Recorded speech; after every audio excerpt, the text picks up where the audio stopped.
চারিদিকে সমালোচনার মুখে দুর্নীতি দমন কমিশন বিগত সরকারের আমলে দুর্নীতিবাজদের ধরতে তৎপর হয়েছে। মন্ত্রী, এমপি থেকে শুরু করে পুলিশের প্রভাবশালী একাধিক কর্মকর্তার বিরুদ্ধে অনুসন্ধানে নেমেছে সংস্থাটি।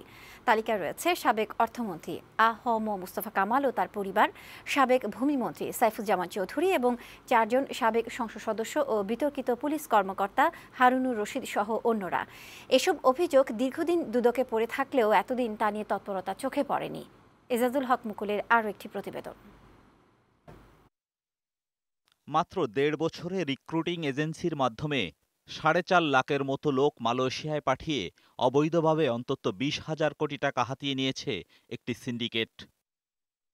দুদক জানিয়েছে, মালয়েশিয়ায় জনশক্তি পাঠাতে জনপ্রতি সরকারি খরচ ছিল 79,000 টাকা। অথচ এই মাফিয়া সিন্ডিকেট জনপ্রতি 5.5 লাখ টাকা করে নেয়।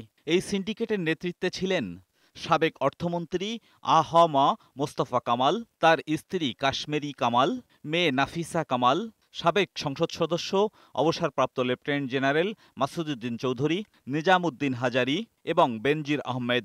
সাবেক অর্থমন্ত্রী আ.হ.ম মুস্তফা কামালের স্ত্রী কাশ্মীরি কামাল, মেয়ে নাফিসা কামাল ও অন্যান্যদের বিরুদ্ধে মালয়েশিয়ায় শ্রমবাজার চক্রে ঢুকে রমরমা ব্যবসা সংক্রান্ত অভিযোগের বিষয়ে দুর্নীতি দমন কর্তৃক অনুসন্ধানের কার্যক্রম শুরু হয়েছে।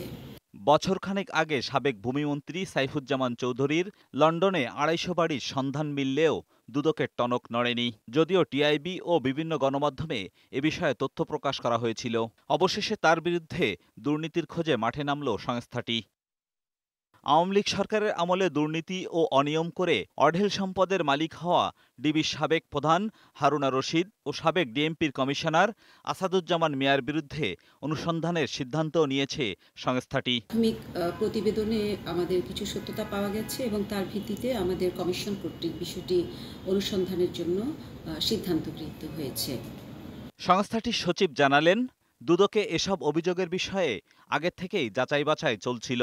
প্রাথমিক সত্যতা মেলায় অনুসন্ধানের সিদ্ধান্ত নিয়েছে দুদক। এদিকে সাবেক আওয়ামী লীগ সরকারের 25 জন মন্ত্রী ও 40 জন এমপির হলফনামা অনুযায়ী সম্পদ বৃদ্ধির তদন্ত চেয়ে অভিযোগ দাখিল করেছে সুপ্রিম কোর্টের আইনজীবী সারোয়ার হোসেন। দুদক চেয়ারম্যান বরাবর একটি আবেদন করেছি, যাদের অকল্পনীয় সম্পদ বৃদ্ধি পেয়েছে 200%, 1000%, 1,00,000%, তাদের বিরুদ্ধে ইমিডিয়েটলি একটি অনুসন্ধান লঞ্চ করার জন্য।